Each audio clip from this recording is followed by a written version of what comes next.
nama saya Nadia Istiqomah dengan NPM 25130240025. Pada materi kali ini, saya akan menjelaskan tentang struktur dan kaidah kebahasaan teks akademik.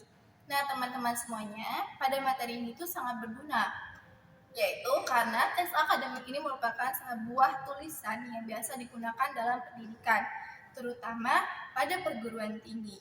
Selanjutnya, kita akan membahas apa itu teks akademik. Teman-teman sekalian, apakah kalian sudah tahu apa itu teks akademik? Teks akademik adalah teks yang merupakan tulisan yang diperoleh dari sebuah penelitian, pengamatan, dan disusun secara sistematis, serta dapat dipertanggungjawabkan secara ilmiah. Kemudian, apa sih fungsinya? Fungsinya itu untuk menyampaikan ide dari penulis ataupun hasil penelitian yang didapat oleh seorang peneliti atau mahasiswa. Kemudian, apa saja sih contohnya? Contohnya itu terdiri seperti makalah, kemudian artikel ilmiah, jurnal ilmiah, skripsi, dan juga laporan penelitian. Nah, setelah kita membahas definisi, selanjutnya itu ada ciri-ciri utama teks akademik. Yang pertama itu bersifat objektif. Objektif artinya tulisan yang ada pada teks akademik itu bersifat fakta dan juga data, bukan berisi opini atau pendapat penulis. Yang kedua yaitu ada logis, di mana teks akademik ini disusun secara jelas dan masuk akal sehingga dapat dipahami oleh pembaca ataupun yang menyusunnya. Terus yang ketiga yaitu baku, di mana teks akademik ini menggunakan kata baku yang sesuai dengan kaidah bahasa Indonesia. Selanjutnya yaitu ada struktur teks akademik, di mana pada struktur teks akademik ini saya mengambil beberapa dari jurnal, yaitu struktur ini biasa digunakan pada artikel ilmiah maupun jurnal ilmiah. Nah, struktur ini terdiri dari kata imrat, yaitu singkatan dari introduction. Introduction ini terdiri dari latar belakang masalah, kemudian rumusan masalah, tujuan penelitian, dan manfaat penelitian. Kemudian yang kedua yaitu methods atau metode. Nah, yang kedua ini yaitu metode yang digunakan peneliti untuk melakukan penelitian. Apakah dia menggunakan kuantitatif, kualitatif, ataupun keduanya. Yang ketiga itu ada R, yaitu result, hasil. Nah, di dalam hasil ini terdapat data dari penelitian. Biasanya itu disusun berdasarkan metode yang digunakan, seperti adanya tabel maupun grafik. Yang keempat itu ada A, yaitu N, dan yang kelima itu ada discussion atau pembahasan. Nah, dalam pembahasan ini terdapat analisis data penelitian, juga hubungannya dengan teori pendahulu. Nah, ada juga pelengkap dua pelengkap yang digunakan dalam struktur teks akademik, yaitu ada kesimpulan. Kesimpulan itu merupakan ringkasan dari hasil penelitian yang sudah kita susun. Yang terakhir yaitu ada daftar pustaka yang berisi sumber-sumber referensi yang digunakan dalam menyusun teks akademik. Nah, kemudian apa sih kaidah kebahasaan teks akademik itu? Yang pertama itu menggunakan kata baku. Seperti yang saya sudah jelaskan tadi, bahwa teks akademik itu menggunakan bahasa baku, yaitu sesuai dengan kaidah bahasa Indonesia atau KBBI. Nah, dalam kata baku ini biasanya orang-orang itu menggunakan kata seperti contohnya, enggak, itu kan tidak baku ya teman-teman, maka digunakanlah kata baku seperti tidak.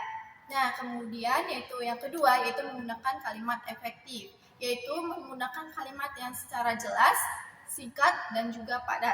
Nah, seperti contohnya terdapat pada jurnal-jurnal itu berisi pengulangan kata seperti mahasiswa sedang melakukan penelitian.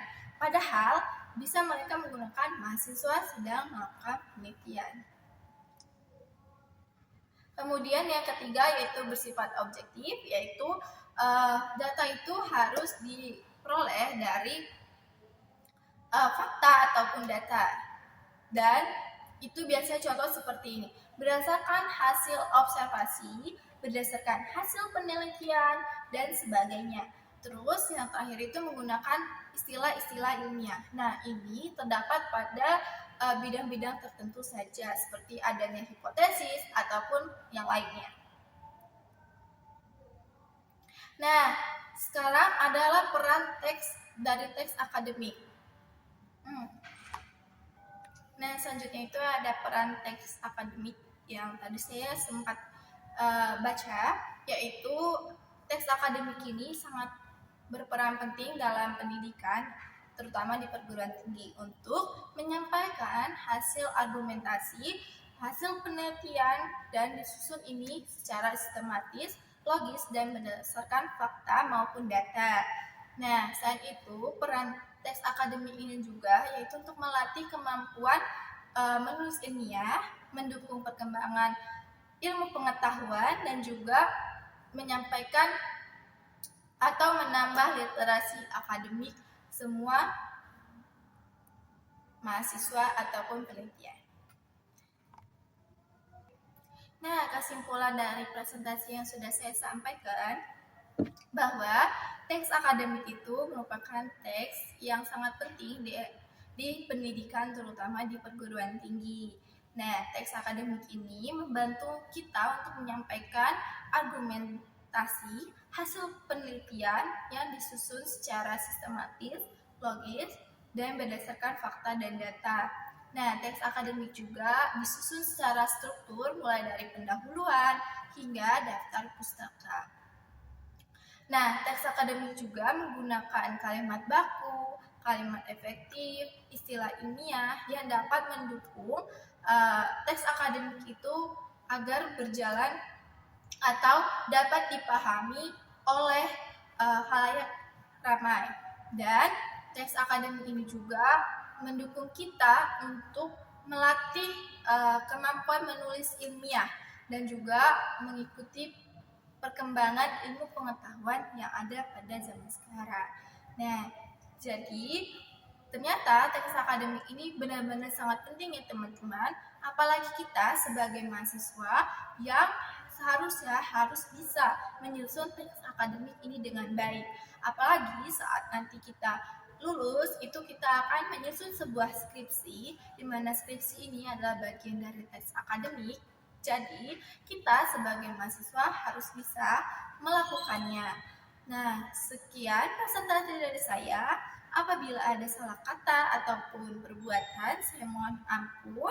Dan saya akhiri presentasi hari ini dengan ucapkan wassalamualaikum warahmatullahi wabarakatuh. Sampai jumpa.